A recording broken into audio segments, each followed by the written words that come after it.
Good evening, guys. Sorry for the delay. Thank you so much as we join together to talk about our program in Guyana, down in the Caribbean, also South America. Again, welcome to this webinar as we talk about teaching and living in Guyana. Thanks so much for joining us to talk about our year-long teaching placements down there, which will be departing this August. So we have a bunch of listeners on the line, so we're excited to start the conversation. Amongst our listeners, we have some new applicants, those that have just been accepted into the program, others that are listening in to learn more about World Teach in general, World Teach in Guyana. We also have some alums from all over the world listening, so thanks you guys for joining us, including some panelists and recent alums and the current field director. So let's get to this. To kind of quickly introduce myself, my name is Brooke Wallace. I'm the Director of Recruitment and Communications here at World Teach. I was previously a volunteer down in Colombia, so same continent, but very different world. Also on the line, we have Brent McSpadden, our Guyana Program Manager, who recently returned from Namibia in Africa, where he was our field director, and before that, a volunteer teacher. So let's get going. All right, so we're going to quickly go over our agenda. We'll spend a few minutes meeting our great panelists, learning about their backgrounds. Then we're going to get into the specifics of our Guyana program, including our partnership with the Guyanese Ministry of Education, why there's a need for our teachers there, and the funding and support that's provided to our volunteers. From there, we'll focus on being in the classroom. So how are placements made? When will you receive them? That's everybody's first question.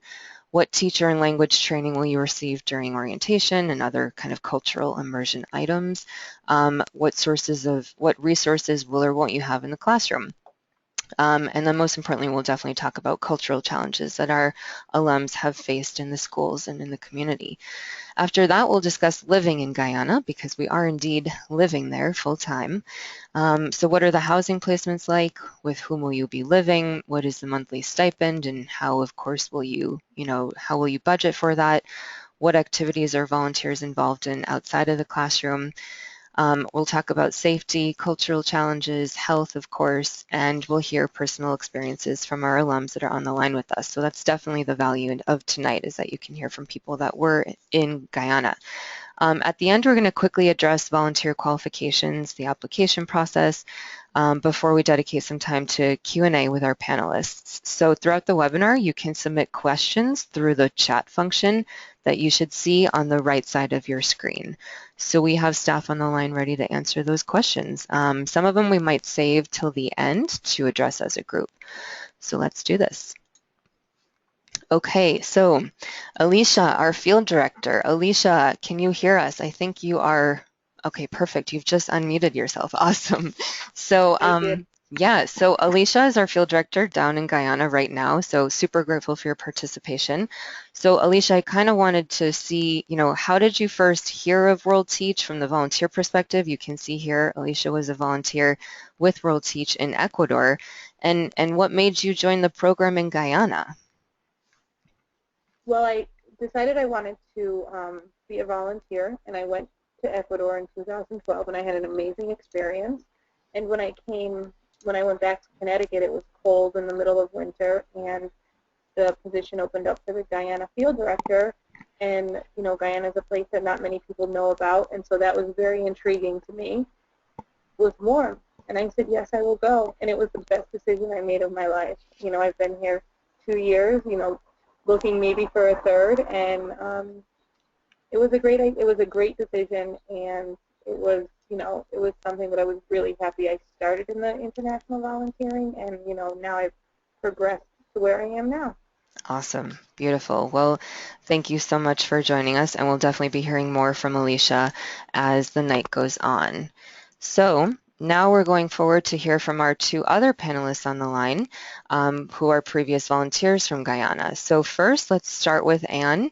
Anne, thanks so much for joining us tonight. I would love to kind of start, you can see here on the screen everyone's backgrounds and biographies. But Anne, I wanted to see if you remember how you first heard of World Teach and what convinced you to join the program specifically in Guyana. Well, I actually was driving home one day kind of looking for some sort of changed, and I was listening to NPR, and some guy had mentioned that his daughter was doing World Teach, I think in the Pacific somewhere. And so I got on when I got home and saw Guyana. I've never been much for teaching English, but I saw that they wanted people to teach math and science, so I applied right away. And also I was intrigued for the same reasons Alicia was. I didn't really know even where Guyana was beforehand, which I Hmm. thought was pretty interesting. And then, um, yeah, it was one of the best decisions I've made in my life as well. So Awesome. And so for everyone on the line, you'll see Anne's written in her biography that you were living in Port Katuma, which is in Region 1. Can you explain to everybody what that means, Region 1? the country of Guyana is broken up into different regions. I can't really remember how many there are anymore. It's kind of like their states, I would kind of associate it with. Mm-hmm. And so Region 1 is the one that's right next to Venezuela. Um, and Port Kaituma is most popular for the Jonestown Massacre, which occurred right outside of Port Kaituma. Yeah. um, so, Awesome. Okay, cool. So it's I think this is part of the fun of learning like all the dialect and the way countries literally function and operate. And this is just one of those details, so we'll hear more about that. So thank you so much, Anne. you're Um, welcome. all right, Alicia Wilson, can you hear us? Okay, so Alicia is also one of our previous volunteers. She's having some technical difficulties, which that happens, and my apologies to Alicia. I'm so sorry. I'm not sure what's going on. Um, so I, okay, she might be able to join us later on, but you can kind of see her background here. I actually had the pleasure of meeting Alicia, so we have two Alicias on the line. I got to meet Alicia at a fair at Georgetown this past semester actually, where she actually studied, but now she's a lawyer in the DC area, and she was in Guyana back in 2006. I wish she was here to join us or to speak because she's extremely passionate about Guyana and actually has organized and runs a local nonprofit organization here in the States that helps Guyanese students study higher education. And so it's a nonprofit called Sage Guyana that she and some other World Teach Guyana alums have created, which is pretty cool. So we might hear from Alicia shortly.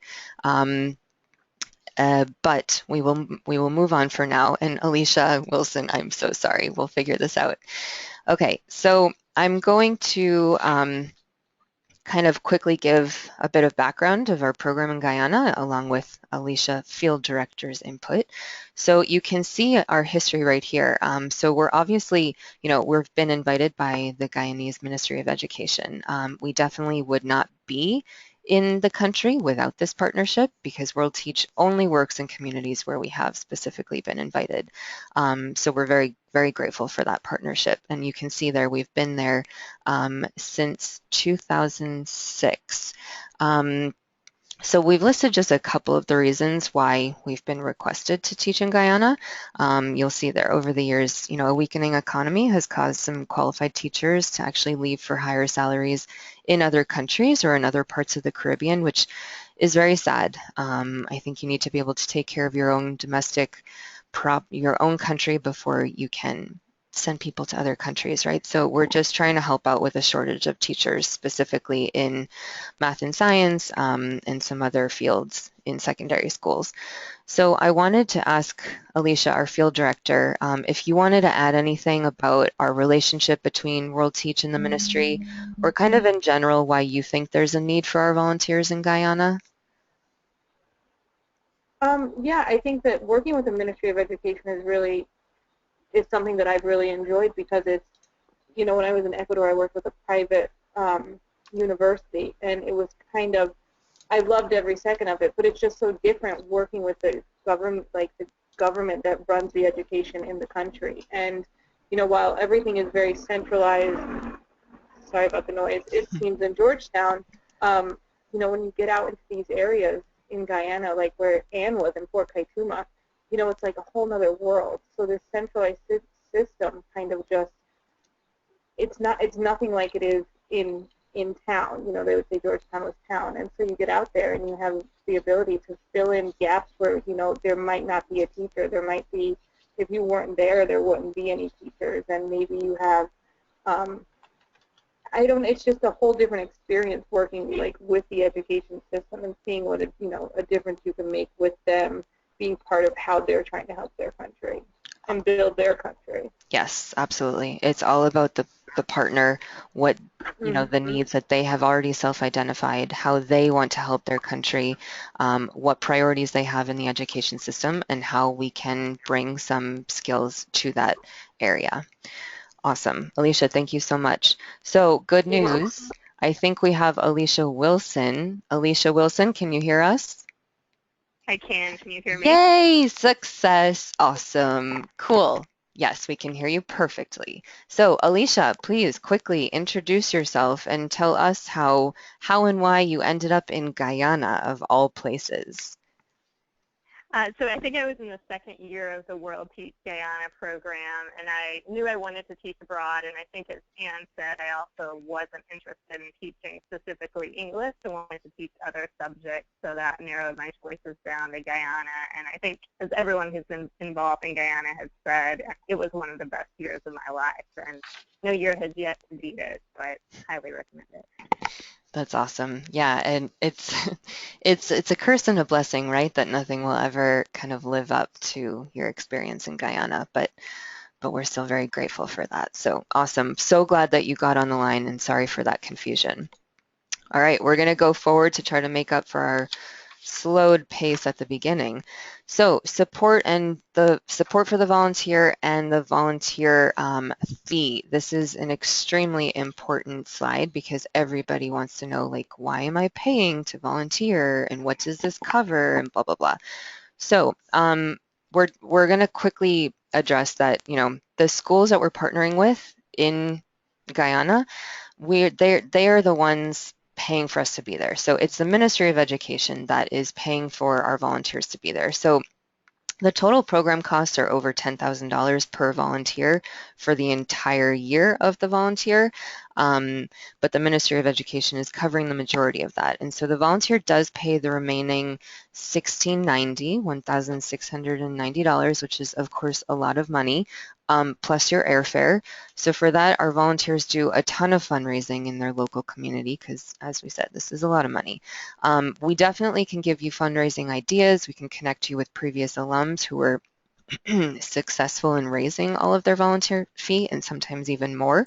So that's something we can discuss like in another time. But the reality is that there is this financial commitment, but then once you're in country, you're making that money is going back to you in form of the items listed here. So that's your visa, your housing, your monthly stipend, health and emergency evacuation insurance, all of your training, your field staff, etc. So it's very important to know where that money is going. We are a nonprofit 501c3 organization, so those finances are very, very, it's all public knowledge. So let's see. I believe these items on training and orientation and all of that stuff, we're going to get into those aspects later on. So we'll be going into it in more detail because training is a huge pillar of our volunteer support. So we'll be looking at that shortly. Okay, moving on into the foundation of World Teach, which is, of course, teaching. So I'm sure many of you are thinking, I've never taught before. How am I supposed to do this? We are not trained teachers. We are volunteer teachers. That is why we are able to go into the places where we've been invited. We're never claiming to be, certified teachers. So for that reason, we take our orientation training very seriously. So that orientation is the first 3 to 4 weeks in country. So you first get, the entire group is together in Guyana, and so you'll have pretty extensive teacher training sessions each day, it's basic teacher training. So creating lesson plans, assessments, classroom management, you're looking specifically at the education system in Guyana, what they need to be taught, what they're being tested on, that sort of thing.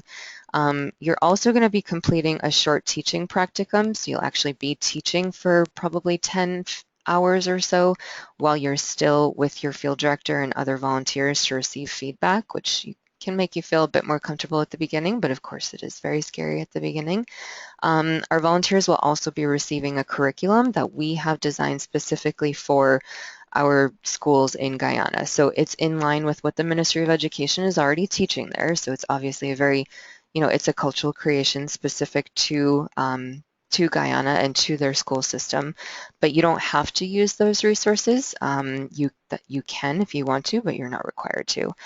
So also another item of our teaching kind of quality support is that each volunteer is assigned a quality coordinator here in the US. And so you'll be in contact with that person monthly to help with lesson plans, provide additional materials and teaching resources, etc. And then also during orientation, you'll be having sessions on cultural immersion, an introduction to Creolese phrases, because that, of course, is part of their culture, and that's why you're there to, be immersed in their culture, and health and safety briefing. So you'll see here all of these placements, they're going to be in public secondary schools, teaching a wide variety of subjects, math, science, English, and this is absolutely where the most flexibility is required. So these subject assignments could absolutely change at the last minute. And you could think that you're going to teach math and then you end up teaching science, or you end up teaching a couple subjects. And so that's what I want to hear from our alums on the line about. So we're going to get into that. My first question, Alicia, our field director, since you oversaw all of the volunteers, or since you oversee all of the volunteers in their schools, in general, can you talk about what sort of resources most classrooms have or are lacking, and what the average class size is? Yeah, I think I can give a pretty good idea about that. I just want to talk about the, you said flexibility with the subjects, and those have been, the 2 years, well, and even the group before that I've worked with now, we have people teaching business, we have people teaching English, health. So there are like variations, like you said, if you're really open or feel strongly towards one thing, usually your school would be able to accommodate you, or at least get you involved in something that really feel passionate about, or you could end up, being the only English teacher for, an entire grade. So there is a lot of variation with that. But what comes with that and, being flexible is you don't have many resources. The Ministry of Education is based on the Guyana Ministry of Education bases their curriculum on the British system. So you kind of get what they call a scheme and test dates, and you kind of have to go from there. So there's certain things that they want you to teach, and your way of teaching it and, being creative with teaching is really all up to you. The class sizes, they're pretty large. I know that Anne and probably Alicia can give you a better idea what it's like to teach a really large group, but I think, if you have 30 kids, that's usually not the problem. It's the fact that you might be in a big, big room with 3 other classes that also have 30 kids. So I think that you really have to be willing to, just take it on and see the beauty in teaching in that environment. And I always said if you can teach, a year in Guyana, I've told them all that I think that you can go be a teacher anywhere. So. Absolutely. Thank you for that. Thank you for recognizing that the classes are like 2 or 3 classes in one big room, and that's normal. And so whatever ideas or visions you have of a normal classroom from North America or from wherever in the world you're from, you can leave that at home because it's going to be different. Cool. Alicia Wilson. Um, I would love to hear if you had taught before joining World Teach. Also, you were teaching biology and integrated science, which in my mind, and probably in the people listening, it sounds very complex and advanced. Were these subjects that you were well versed in, or were you thinking like, oh my God, how am I supposed to teach this? That's a good question. Before going to Guyana, I did have some experience in the classroom, but not extensively. I didn't have teacher training, but I was a tutor, and I had worked in some BC public schools, but I don't think that was necessary. And then for biology and integrated science, I did have a science minor in undergrad, but specifically for the integrated science, which were the first and second formers, or in the U.S. 7th and 8th graders, it was a very rudimentary level, and when I began, I slowly came to realize that a lot of my students couldn't read, so we ended up doing phonics kind of through using living organisms as examples. So that wasn't Sorry. for the higher levels of biology. I did teach the 2 classes that were going on to take EXC, or the Caribbean Examination courses. So you did have to follow a schema there. And it was challenging, but I knew enough from it was skeletal system, muscle system. If you looked at the books, you could teach it really well. It was thinking of creative ways to teach your students, and it was more about being creative than having a massive background in biology. Awesome. Okay, great. So you think it's definitely the attitude and the approach before perhaps the actual subject matter. Definitely. Cool. Okay, how about Anne? What would you say was the biggest cultural challenge that you faced in the classroom? And also, I know that this is a second question that you can answer as well. I know that you were teaching a few different subjects, and so how did you deal with that? So I've got 2 questions for you. Well, in the classroom, it's interesting to kind of learn the cultural norms of how the class is typically done. And for the most part, I know myself and the other volunteer with me were made aware of how the teachers in our school typically did things, and we did not do them that way, which is not a bad thing. But be careful with your red pen is the first thing I'll say when you get into the classroom, because the kids are very sensitive about that. And that there are all these little cultural norms like that in the classroom that are just going to kind of pop up. But there weren't any big, huge things. This is part of all being flexible as well, though. Mm-hmm. And then, so I was really only supposed to teach math, and then I was also assigned to teach library, and then some curriculum, or we were supposed to go up to some rooms. So I had 2 classes where I was supposed to be able to go to some resource center, but I was never allowed to go to those resource centers. And so that's why on my profile it said that I did creative stuff instead, creative learning, because it was something that I could see really quickly that the kids didn't have any experience in. Mm-hmm. And so I decided to use those hours that I had with them in that, and not even try to figure out how to get into the Learning Resource Center or the library, because the libraries are outside the headmaster's office, and we were never allowed to go. So, but it was so I just made those classes really fun, but also I used them to develop a different side of the students' minds, I think. And that's really interesting. So 2 comments on that. So why weren't you allowed to go into the library or like those other rooms? Well, so the library was very small, and the books in there were a lot of those books were actually from Jonestown. I remember walking in and seeing The Origins of Bolshevism in there, and with students who don't have a strong reading background, that's not a book that they're going to pick up.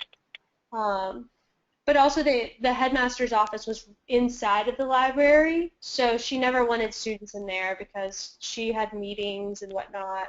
So I would either have them go and get a book and work on projects about geography, or I would read them poems and have them draw pictures. And in the Learning Resource Center, there was someone that was hired to work in it for the first month or so, and then she wasn't being paid, or there was something that happened, and so she actually never ended up coming back, so that door was always locked. So these are the type of things that you have to just be really flexible. I thought it was fun in the long run to be able to kind of just play around. It's like a free period where you get to really work with the students, but and you definitely have to be prepared. Yes, and it sounds like you were trying to kind of teach students to think differently, to think critically, or to look at education perhaps in a different way than what they were maybe used to being taught? Do you? Yes, the students are definitely used to, at least I can speak from my experience, the students in my school were used to teachers writing on the board and then copying it down into a notebook and then getting a red star when they did that correctly, and which a star is a check mark, you'll learn that, and then just repeating exactly what they wrote into their notebook onto a test. Mm-hmm. So they don't actually learn any of it, and so they're not actually thinking about what it is that they're learning. So I was trying to kind of get them to think, yeah, definitely more critical. And how did they respond to that?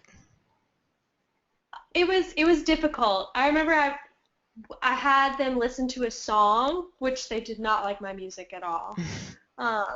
And I wanted them to, because it was a very visual song, and I wanted them to draw a picture of it. It was about Noah's Ark. It was by Dr. Dog, one of my favorites, and they were just, Miss, we don't know what you're talking about. We don't know how to do that. It's like there aren't any wrong answers here. You just do it, and they don't understand. They didn't understand that there wasn't a wrong. Mm-hmm.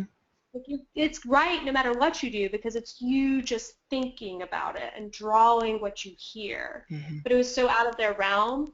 So it's just trying to be really patient at first. And so I drew one and was like, look, here's what I'm drawing. I don't want you to draw it. Don't draw anything like it. Mm-hmm. But And even if you didn't perhaps succeed with all of the students or with any of the students, do you at least still feel kind of, proud of your work, that you were at least trying something different in the classroom that you felt they'd be able to benefit from?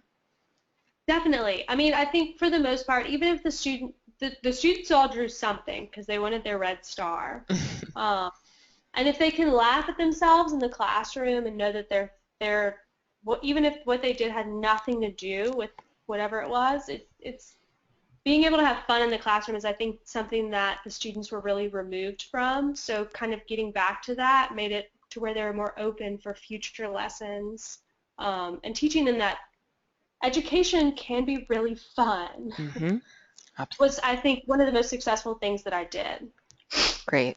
And we can talk about this perhaps in the FAQ, in the time for questions, but I'd say that every World Teach volunteer will define their teaching and classroom successes very differently.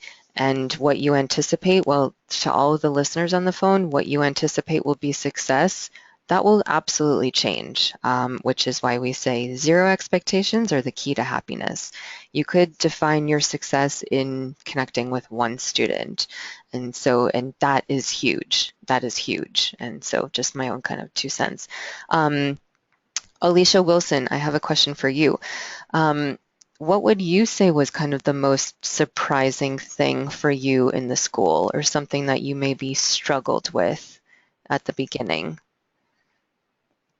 Initially, I think I struggled with just the cultural difference between the teachers, some of the teachers in Guyana and myself and my site mate. There were great teachers in Guyana, but there were a few. There was one who was essentially ready for retirement, and she slept every day, sometimes literally in the back of my classroom, and another one who literally skipped school to go play basketball.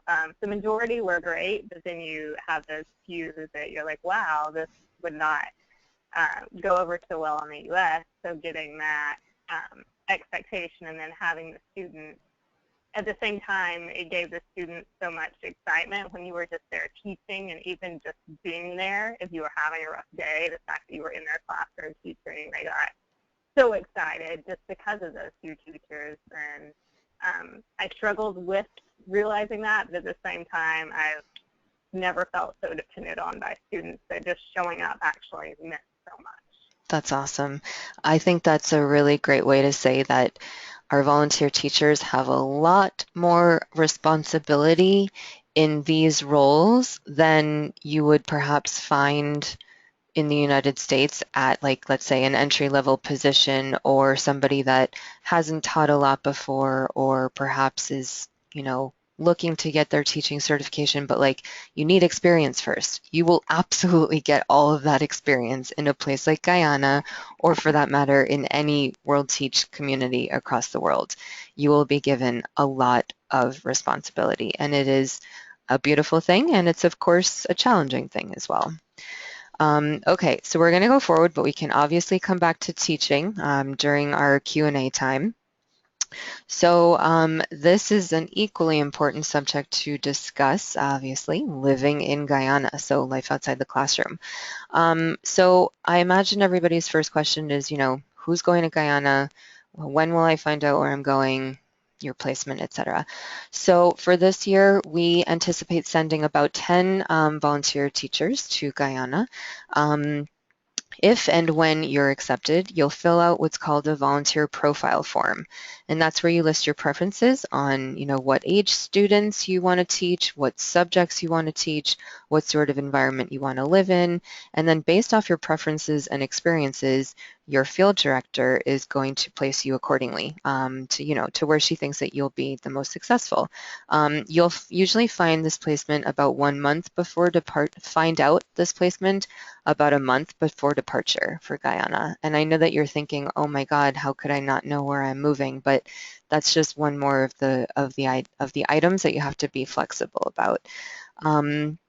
So all of our volunteers are going to be roughly in the same region, which is a fairly rural region, as Alicia, our field director, was mentioning. So you'll be close enough that there will be a group dynamic at times, but you're still going to be spread out enough that our volunteers will be kind of independent in their own communities, though there are usually 2 volunteers placed together. So they could be placed together at their school. They could even potentially be living together in teacher houses. There's a picture of one here. And this, the housing placements and the teaching placements, those are definitely things that require flexibility. But I think you definitely find out that you've been placed there for a very specific reason and you're where you're supposed to be. Let's see, you'll see a list of basic amenities that I've listed here, but let's hear actually from from our people here. So first off, Alicia, my field director, I thought that you could kind of explain what this picture is in the bottom right-hand corner that you sent to me yesterday.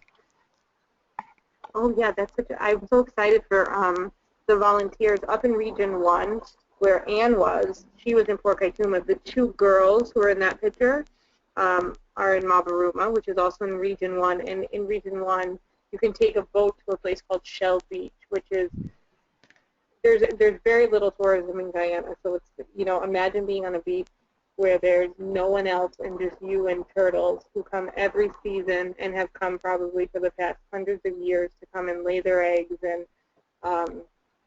it's just a magnificent sight. And they did that this weekend, and they're so happy that they got the chance to do it. The volunteers last year did it. They spent the weekend there with, I think it was 2 guys who kind of just have a hut on the beach, and they stayed with them, and it's just an amazing experience. They said they've never done anything like that. So I sent it to you because I thought it was so great, and I'm still smiling when I look at it.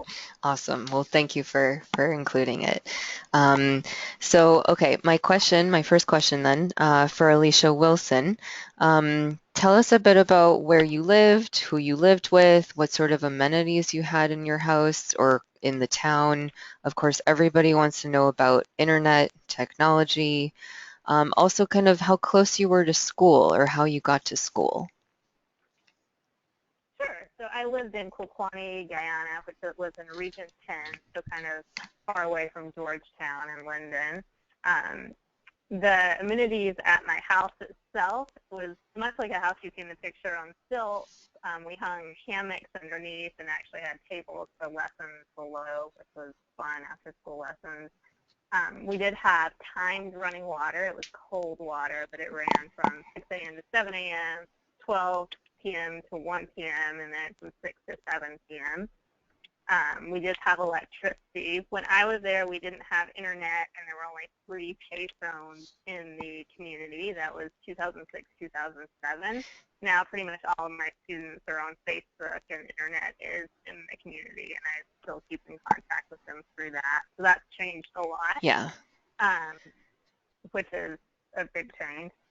And then how close I was to school, I was literally in the field across from school, and I lived with one other person who was also a world teacher, and it was a very rural area, but very community-oriented, and we both loved it, and the walk to school was 5 minutes across the field. Awesome. Cool. Okay, I'm going to have a couple questions for you again, but first I want to hear from Anne. So I imagine perhaps you did have more access to internet than Alicia did because you were just there a couple years ago. So comment on that, but also I had a question from a listener about washers and dryers, and can you tell us whether those existed in your life there or how indeed you washed your clothes? I think for me, the internet was not in our village. If you had a BlackBerry and you paid for it, you could have it on your phone, and I still don't think it's very prominent in our village. For other volunteers my year, I know that it was a lot more common. They could go to their school library, computer lab and get on it, but we didn't have a computer lab or anything like that. Our school got electricity the year I was there, and running water was not something that was very common in the village. It was, as Alicia Wilson said, it ran at certain times, and thankfully our neighbors had tanks that it would go into. And I think it ran like 1 time a day, but there were definitely periods where it just wouldn't run and there was no water. And washers, so washing and drying, we definitely didn't have a washer and dryer, which actually I really enjoyed washing things by hand. Drying was a little bit more active of an activity because you had to make sure the cows weren't going to go get on it, and because you definitely don't want to wash your sheets or your towels again. Everything else is really enjoyable to wash, but not those 2 things. And then in the wet season, it's also an interesting drying experience. You have to get very creative with your drying places. Nice. And so how would you communicate with perhaps other volunteers that weren't in your village or with your family back home? Well, I'm an interesting person to ask because I lost my phone like the first week there, but I was really close with my site mate, and she had a BlackBerry, so I would just send an email out once a week to my friends and family, and they knew they could call her phone and they could call my phone. I don't remember what it is. There's some website you can go to buy minutes to call to Guyana, and it was cheaper at that time, I think, to buy minutes there to call for your family to call. So even if you just have like a really rinky-dink phone, it's easy for your family to communicate. That's not a problem at all. Okay, awesome. Okay, Alicia Wilson, my next question for you. Can you tell us what your average weekend was like and, what activities you got involved with outside of the school? Sure. My average weekend, I would say there is no average weekend. It varied a lot, but occasionally I would go into town, but usually I stayed in my rural area, and we had river there, Berbice River ran through it, and there was a lot of hiking activities that both my site mate and I enjoyed. I enjoyed supporting our basketball team, which of course isn't like a U.S. basketball team, but we'd go to the dirt courts and cheer them on at night, which was fun. And then a lot of my students would have me over to their houses for lunch or dinner sometimes, and actually really enjoyed visiting the different religious groups there, so different churches, because all of my students attended some sort of church, and they would always invite you. So it's not like I went every weekend, but I did visit a variety of them and found it to be a really good way to connect with the community as well. So whether it be Seventh-day Adventists or other ones, that was an interesting activity. But I would say, hammock time, reading, and hiking were some of the biggest things I did. That's awesome. Anne, would you say for you that it was easy to get involved in the community?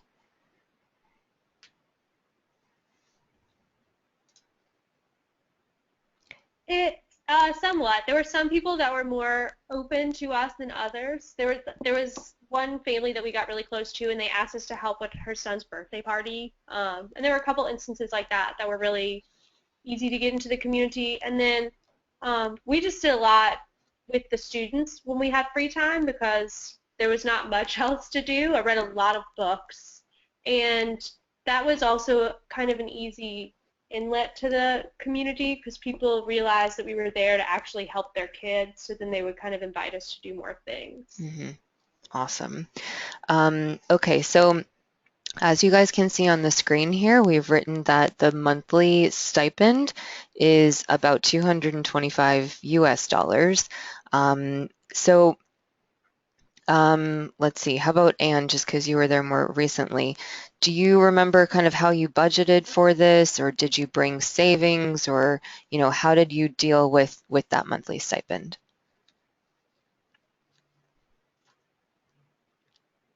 Yeah, so you have to bring savings because I mean, for at least a couple years ago, we didn't get paid until November.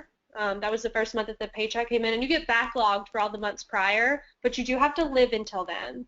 Um, and then for each month, because it's about 46,000 Guyanese, I broke it up into I think 8 different weeks, and then I hid it all around my room. If you do that, make sure you write down where you hide it because, well, some months I got an extra surprise when I found extra money. And so that way I knew, okay, I've spent this, I've spent that, I've spent that. Now I can spend this, or I need to just kind of eat rice and beans this week, um, which was really that was the most helpful thing because I wasn't used to spending just cash. Um, and my roommates and I would all sit down at the beginning of the month and kind of figure out what our expenses would be. Like, do we need to buy gas, which not all sites will need to buy gas? Do we need to buy some cleaning materials or this and that, the things that are more expensive? And then you figure out kind of how you can make your budget with that. Awesome. So on the note of the fact that you weren't paid until November, so remember they got there in August and Anne said they weren't paid until November. So that first month you're in orientation, and so you don't actually get paid for that month. You'll be living with all the other volunteers. All of your meals will be provided, so your living expenses are covered. So then the next month, at the end of that month, you would indeed be paid. But you're absolutely right that so in Guyana, the Ministry of Education, they're the ones that are paying your monthly stipend. So that money is coming from them. And as we have kind of learned, the theme here is that perhaps things don't happen the same way as they might happen in another country or in a system or society that you're more used to. That being said, it's not a good thing, nor is it acceptable that they weren't paid for a couple months. That is not something that happens often, but it absolutely happens. But if it were if that were an actual problem, then the field directors would pay the volunteers, and then the ministry would pay the field directors back. So I'm sorry that you had to deal with that, but I'm also not surprised. And this is the reality of the world that we're entering with World Teach. So I'm really glad that you brought that up. Alicia, field director, do you want to comment on that at all as to like the realities of the stipends, or kind of if people struggle with that, or how the ministry has been more recently in terms of timely payments, anything like that? I would say I believe in the materials they get, and the ones that I've written for the past couple of years, we do suggest that they bring enough money to make it to November, because in reality, figure they're just getting there and they get to the school. You get to the school in September, and then you have to go into the regional system of payroll. So it's going to take them at least a month to figure out how to get you into the regional system of payroll. And then I would say between the end of October, and then you only get paid at the end of the month. So I would say between the end of October and the end of November, you will definitely be paid. And once you get on the payroll, it's never a question. You will be paid every single solitary month. So it's kind of just one of those things that, like, once it gets started, you don't have to worry anymore. It's just the process of actually getting it started. So I would say that without a doubt, I would say between October and November, the volunteers this year got paid at the end of October and the end of November. The year before, it was October, November, and one in December. And so we've kind of just really come to it's really nothing that they can do. It's just a matter of getting everybody in that system, because just because it's centralized in Georgetown, you're actually paid in your region. And your region is the one who pays you. So it's like you're here in Georgetown for that time, but none of the paperwork is really being processed until you get to your region and your site and your placement. Okay, very good to know. So thanks again, you guys, for raising that that issue. Okay, so I want to ask about health and safety. Of course, these are very important topics. Alicia, my field director, Alicia, I wanted to ask you in general, because we are in, a rural area. In general, what access to volunteers have to doctors and hospitals, or, would they have in the case of an emergency? And also, if someone had to get medicine, for example, like how possible is that? Surprisingly, there are doctors in a lot of these places, and there are hospitals for, if you get a cut or if you're not feeling well, you have stomach issues. They're actually quite good at handling, all of those things. All of our volunteers have been really well taken care of, and take pictures of, getting their foot wrapped in the hospital in the middle of nowhere. And so it's not as scary as it sounds. It's like you're not going to be without the ability to find a doctor. The other good thing about Guyana is that I can basically get anything to anyone, within a day. I've kind of become a pro at getting stuff on planes, and you go to the airstrip and wait for your medicine or your T-shirts or whatever to come off the little plane. And so that's really not a huge issue either. I'm able to really get stuff to people if they really need it. And if there was an emergency, there are a lot of the places have medical evacuations that are run by ministries and or other nonprofit organizations, and our volunteers in the communities are so small that you really get to meet these people. And if something happened, I would be able to reach out to certain people to get you out of that situation. So it's nothing like you can expect, and when you get out there, it's going to be like, oh my goodness. But as you learn how to deal with life, and you start utilizing the resources that the community utilizes, it doesn't seem so overwhelming, and you feel like you are really well taken care of. Okay, great.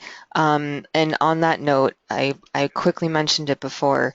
Our volunteers do indeed have health insurance and emergency evacuation insurance. So it's our field directors have it, our volunteers have it. It's emergency health insurance. So it's not like preventative, like, oh, let me go get a dental checkup. It's in the case of an emergency, you are covered, and absolutely evacuation insurance as well. I should have gone back to the monthly stipend, and anyone can kind of jump into this. Would you guys say that living stipend was indeed enough, that you were able to feed yourself and pay your utilities if indeed you had to pay utilities at your house, and perhaps still have money for, I don't know, to take a bus somewhere or something like that? Who wants to answer that? Anybody can. How about Anne, if you want to kind of chime in, just because you were saying that, that you were budgeting every month and all of that, and that you were eating rice and beans, but actually the rest of the country is eating rice and beans as well, I imagine. So did you feel that it was enough money? It was enough if I was very careful. Port Kaituma is a mining town, so a lot of things are a lot more expensive there.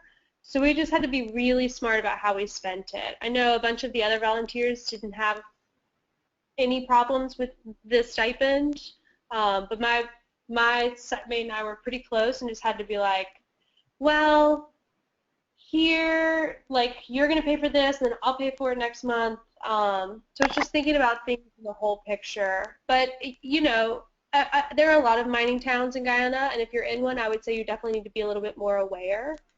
But otherwise, I don't think things are quite as expensive, and it's definitely enough to live off of. I did eat a lot of dal. You ate a lot of But what? lentil dal. Oh, okay. I thought it almost sounded like you said dog, but I know that they No, don't eat no, dog in no, Guyana. no, but I mean, I can make a mean dal now, and I really love it still. So that says a lot. Yum. I would love that. Okay, awesome. Thank you. Now, maybe Alicia, our field director, you currently live there. You've lived there for a couple years now. Um, would How would you define just like street safety or just general safety in Guyana to somebody that's never been there before?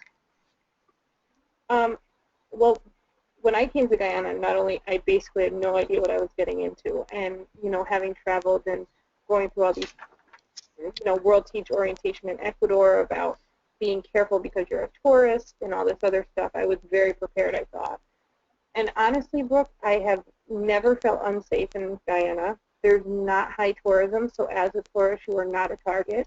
You are different for sure, and there is crime, but it's crime that's usually either drug or politically motivated, and it doesn't go farther than the people who involve it.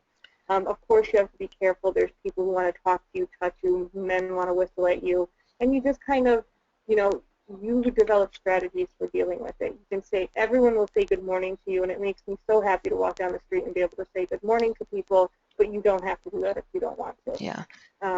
We have a lot of really good people here who have, who are taking care of us. We go through so much, we meet so many people who know everybody. The best thing about Guyana, for being here 3 months, you'll know everyone. So if something happens to you, or, if someone thinks they can help you, they're going to, because no one wants anything to happen to you. Yeah.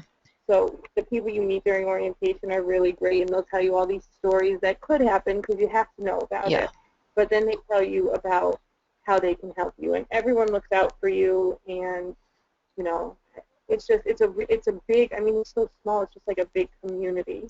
You go to the airport and you know people. People know what's going on in your life, and on the entire other side of the country. So that's given me a big sense of security in this country, and I think that's why I've never left.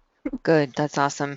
And on that note, from a personal perspective I was in Colombia, which many people would say is the most dangerous country in the world, and I live in the United States. What you have just described is what happens in the entire world. Theft, petty crime, drug-related violence, any of that can happen anywhere in the entire world. So whether it's the United States or Colombia or Guyana or China or anywhere. It's absolutely about being conscientious, about knowing the potential of what could happen, and taking the necessary precautions to make sure it doesn't happen. Um, Yes, absolutely. Great. Okay, we're going to go on to our last slide, which is probably the most boring slide, but probably also one of the most important ones. Very quickly, how to actually apply to World Teach. So you'll see here listed are the basic requirements and qualifications for our volunteers. So we're looking for native level English speakers of any nationality between the ages of 21 and 74 with a bachelor's degree in any field. So we've heard from people tonight that have been talking about math and science and perhaps have studied that and we're looking to teach those subjects, but we send lots of people to Guyana that perhaps didn't study math and science and end up teaching it, or did study math and science and end up teaching health and English and creative learning, and you just never know. The entire application is online. You will find all of this information there. We're accepting applications on a rolling basis until July 1st. That means that if you apply now, if your application is completed now, you will receive a decision 2 to 3 weeks later. So it's the earlier you apply, the more advanced notice you'll have of that decision, and therefore you can plan accordingly. Volunteers will be departing in August and returning July of 2016, which I know sounds like a lifetime away, but as everybody on the line has told you, it was the best year of their life, and I'm sure it flew by. So on that note, we're going to go on to Q&A. If we have any questions, people can type it in, and then we're just going to finish up in the next couple minutes. So on that note, if people want to type in, please go ahead, but I already have some questions of people that had written in earlier, so we'll kind of just start with that. Alicia Wilson, again, I had the pleasure of meeting you in DC, where you are now a lawyer, but I know that you've been doing a couple different things that I think have stemmed from your experience in Guyana. And so I wanted to ask you how you thought your year of teaching in Guyana has impacted your career and what specific skills transferred home with you. Yeah, I mean, honestly, it impacted me a lot, as I think Brooke mentioned earlier on, along with several other Return World Teach volunteers. I founded a nonprofit that does a scholarship fund in Guyana, one of the first such nonprofits and scholarship funds in Guyana. I did this while in law school, which I did the public interest program, largely because of my participation in the World Teach Guyana program. I've gone on to work in Ghana and on human trafficking issues, and I would say if nothing else, the skills I gained in being able to give presentations and interact with different cultural groups has helped me greatly and helped me in every job that I've had since then. It's been, quite a few years, over 7 at this point, and every time I go into an interview, people ask me about that experience on my resume. And literally people want to hear about my experience in Guyana all the time. And the skills I gain in just being able to present and convey things to different cultural groups are invaluable. And it's definitely helped me in the long run. Awesome. That's great. Thank you so much for sharing that. Anne, my question for you, now we talked about budgeting, we talked about savings, we talked about all those negative things about money, but my question for you is, what was the vacation schedule at your school? Because this is everybody's first question to me, like, can I take vacation? So my question to you is, did your school have vacation, and did you perhaps travel anywhere, or what did you do with your with your free time there? So the school year is broken up into 3 terms. There's Christmas term, Easter term, and then August term. And at the end of each term, you get, at the end of Christmas term, you get basically a month off. And at the end of Easter term, you get a couple weeks off. And then August term is obviously when you come back. So it was a little bit expensive for us to travel from my village. I know that the other volunteers who were around Georgetown traveled a lot more back and forth. We traveled kind of just in the jungle, which was awesome. But for Christmas, a bunch of the volunteers went to Tobago together, which was really fun. There's a little place there that they've been hosting World Teach volunteers. They hosted them the year before, maybe the year before. I don't know how long it went back. And then for the Easter term, we all went and visited some of the people that lived in Bartica, because they have a really beautiful regatta. Easter is a big holiday in Guyana. They have a big thing in Bartica, and then also in Linden, where Alicia Wilson was based. So there are a lot of exciting things to go and be a part of on your breaks. And you can definitely find little weekend trips here and there to get out of wherever you are and take a break. Cool. Awesome. All right, my next and potential last question, because we're past the 8 o'clock hour. Let's see, maybe I will address it to Alicia, our field director, just because you have kind of worked with so many volunteers. Do you know, or kind of in general, do people struggle with like the different foods or the different water, or like adapting to the food there? And maybe tell us kind of what is the food like in Guyana?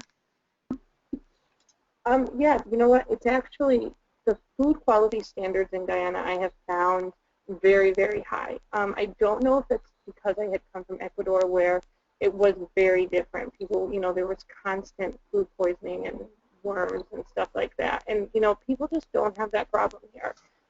You probably will get sick. Stomach issues, of course, are just normal. but just stay clear of the water.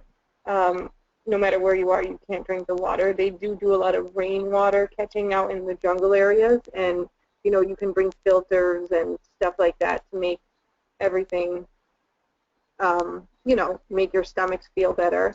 And the food is good. I mean, chicken, lots of chicken, lots of fruits and vegetables. Guyana has, if I remember the exact, like 82 different kinds of mangoes or something, and I'm still trying to get through all of them. The bananas are phenomenal.